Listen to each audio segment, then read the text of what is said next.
I'm Scott. I'm an addict. Very grateful. My clean date is December 19th of 2016.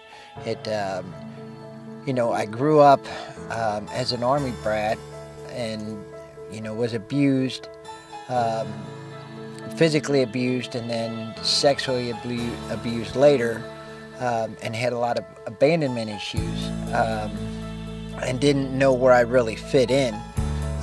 So all through school, it was doing things that I really didn't want to do just to fit in. And as soon as I got introduced to the painkillers at 17 and the harder drugs at 22, I knew where I fit in. And then, I thought I was good, but I wasn't. I just went on a path of destruction. I went on a path of damaging lives, including myself. It was the coke, it was the crack, it was the alcohol, it was the meth, the pain pills, the ecstasy. I mean, you name it, I did it. And I thought I had it under control. I thought my life was manageable. But at the end of the day, I was a mess. And when I started shooting, it was all over. If you got in my way, I mowed you down. I'd been married 3 times. And I lost a relationship with my son when he was 7. So there was a lot of things that, addiction, a lot of places that it took me to that I don't wish upon anybody. Homeless for about 3 years, I guess, just bouncing from place to place and not eating and not showering and just not caring, and thought God had abandoned me. That's not the case. And in 2016, it took me to where I was homeless on the streets, in 0-degree weather, and I just didn't care. I wasn't showering, I wasn't eating, and I wanted God to end it all. And then I collapsed. I got clean, and when I got out of treatment,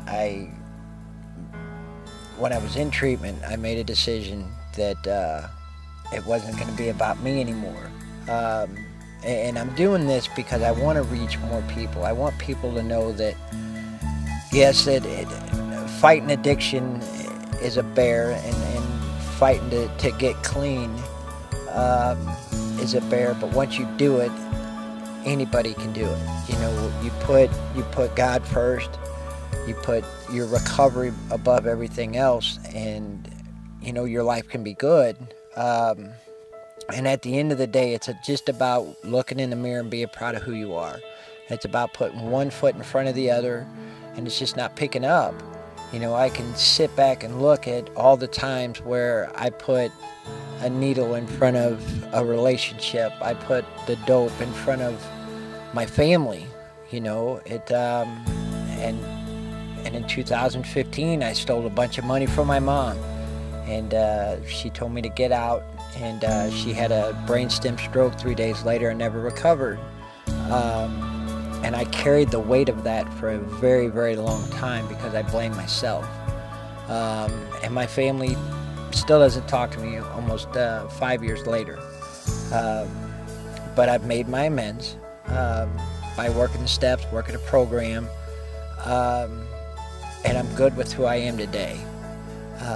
I'm good with the decisions that I make, and it's not always perfect. It's not always, my life isn't always grand, but when I go to bed at night, I have a roof over my head, I've got food in my belly, and I go to bed clean. And I just want everybody to get to that point, because that's what it's about. It's when you get in recovery, you make it's not about you anymore, it's about that person that's struggling. And there's so many things that, since I've gotten into recovery, that I'm going to do to help others in recovery, because that's where my passion is. So, you know, I'm just blessed. I'm blessed to be able to do this, because if I was still using, I wouldn't be able to go from Missouri to Cincinnati to do this. So, you know, if you're struggling, just please reach out, and just know that if I can do it, you can too.